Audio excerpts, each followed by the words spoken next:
আমরা ছোটোবেলায় ক্রিকেট খেলেছি, তো আপনারাও টুকটাক খেলেছেন বা আপনার কর্মক্ষেত্র আছে।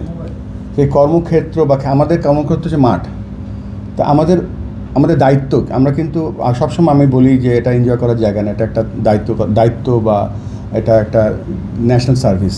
তো আমাদের যে দায়িত্বটা আছে সেই দায়িত্বটা আমরা একটা ছেলে বা একটা মেয়ে ক্রিকেট খেলতে আসবে, তাকে তাকে খেলার জন্য যত ধরনের মাঠের ভেতরে মাঠের বাইরে যত ধরনের সুযোগ সুবিধা দেওয়ার দরকার, আমরা শুধু দেব না, আমাদের সর্বস্ব দিয়ে দেব।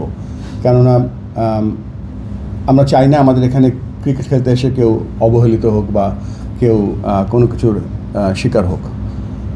আর আমি আরেকটু ফিরে যাই আমাদের আগের কনভারসেশনে। আজকে আমরা যেই প্রবলেমগুলো শুনছিলাম, প্রত্যেকটা জেলা এবং বিভাগকে, প্রত্যেকটা কাউন্সিলরকে এবং জেলাকে আমরা দুটো কোশ্চেন পাঠিয়েছিলাম।